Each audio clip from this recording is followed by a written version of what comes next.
Welcome back, and today we're talking about Talentless Nana, episode 13, the season finale. Like always, let's just jump into it.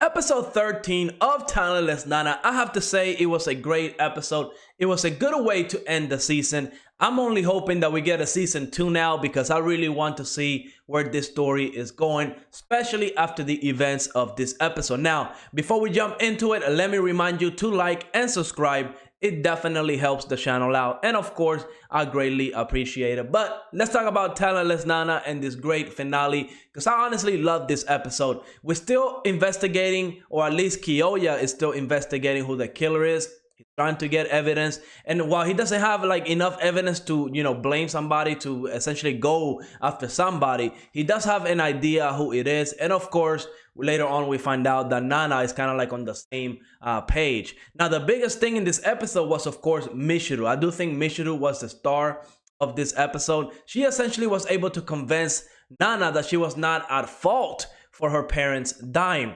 Now, everything that she revealed in this episode, with how, Nana was a messy girl, she would have toys all over the place, but when she woke up, her room was clean, meaning that her parents must have been alive when they cleaned her room after she got back from, kind of going outside the window and buying her mangas and stuff like that. When she came back, right, her parents must have cleaned the room and closed the window and locked the window. That's the key here, right? They must have locked the window, because parents, if you have kids and you know that they're always doing something wrong, right, like not locking the door or something like that, you will kind of check to make sure that they got it done, because that's a big deal, right?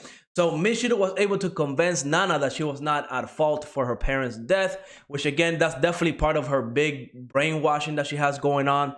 That's one of the reasons she turned into an assassin, because that Suroka person, the one that trained her, essentially brainwashed her to believe that, all the talented are the enemies of humanity. Heck, even when Nana gets that call from him, we see that she snaps into like that military style, right? Into like that position of attention. If you know anything about the military, the way she was standing, we use that in the military here in the US. It was like a higher up or something like that is talking to you.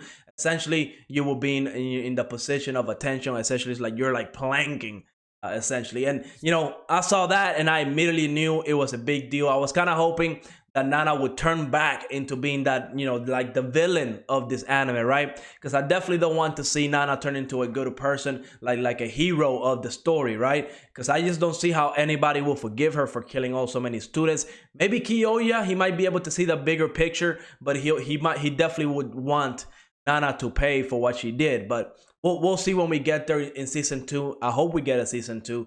But it was truly amazing. Now, essentially, Nana finds out that Michiru went outside in the middle of the night to meet somebody, a mysterious character. We don't know who that is. And of course, Jin, he's the one that told Nana about this mysterious meeting, right? So I still do think that Jin has some motives. We just don't know what he wants right now, right? But he's kind of playing both sides, because we know he was working. Well, he wasn't working with the assassin, but he knew who the assassin was.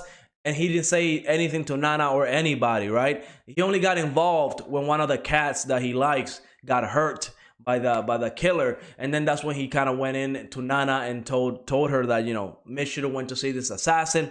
Now of course Nana relies on Kiyoya, because we find out that the killer is Rentaro. Now I know like 2 or 3 episodes ago, whenever this whole little arc started, I believed that none of the 3 that were in that room with the dude that throws fire giving that speech, I honestly thought all 3 of them were useless, because their talent was really like not that great. But now we see the potential of Rentaro, right? He was able to essentially go through like his astral body, and then he can roam all over the place and start killing people, and nobody would know it was him, because he could actually do an alibi, just how he did in 2 or 3 episodes ago, right? He essentially went through the wall, killed the dude, opened the window. He was hearing the speech still, so he had a great alibi. It was like the perfect murder. But Nana and Kiyoya were able to like see through it, and that's awesome.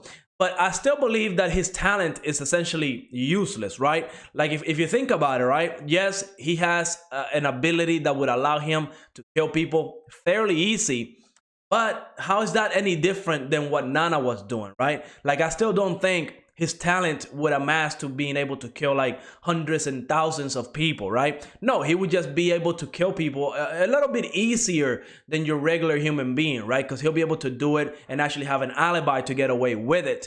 That's the only kind of like little extra bonus that he gets from having that talent. But we see that Nana, heck, she was going head to head with Kyoya and managed to kill like 4 or 5 people.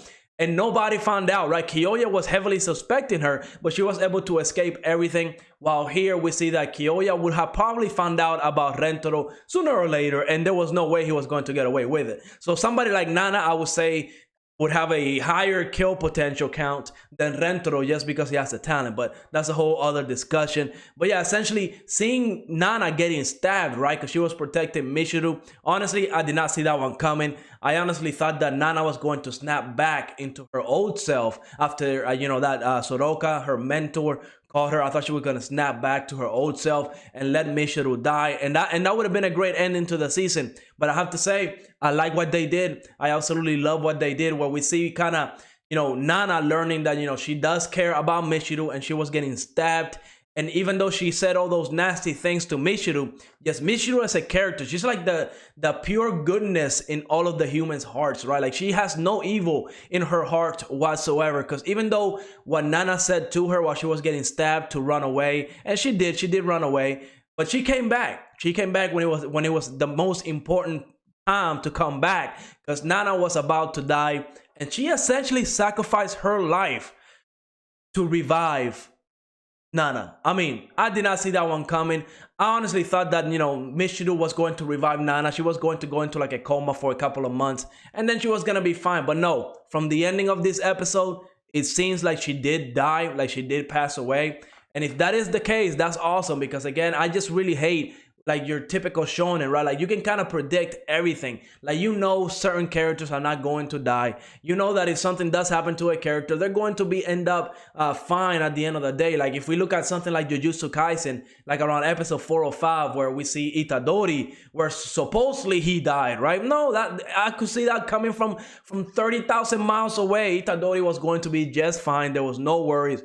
So here I was kind of expecting like the same thing, where I was like, you know, Nana, I don't think she's going to die. I think Michiru is going to come in, or maybe even that Suraka person. But no, Michiru ended up coming in and reviving Nana, but at the cost of her life. And that's great. Now, what's going to happen going forward, right? Because that's the biggest question.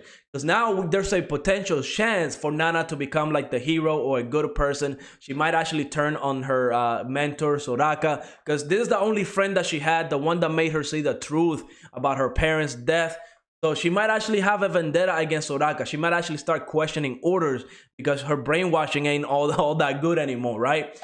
So we'll see where that goes. Maybe Jin might be the main villain, right? Because we still don't know what his goals are. So that could be the next villain in this anime if we do get a season 2. Overall, I'm excited. But if I have to rate this anime, what would I give it? Honestly, I don't think I was ever disappointed with a single episode. I loved everything. I loved the characters, especially when we get into like the main characters, right? Like I wasn't really feeling Michiru at the beginning of the anime, but towards the end, especially in this episode, like I kind of feel like Michiru is top tier now, right? Like she just showed such a good character. Like she's pure goodness that she sacrificed her life for Nana. That's awesome. Seeing Nana change a little bit into her character, like her character development from the beginning, like being a stone cold killer, and now she was sacrificing her life for a fellow friend.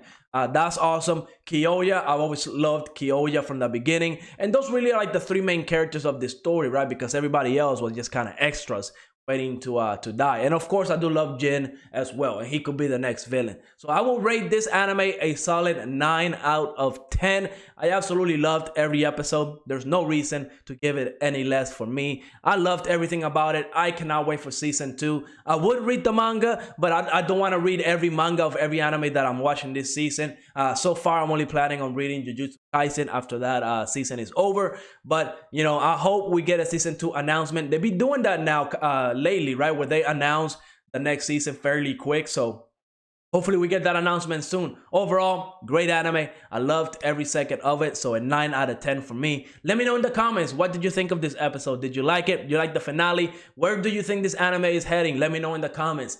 And like always, leave a like, subscribe, and I will see you on the next episode.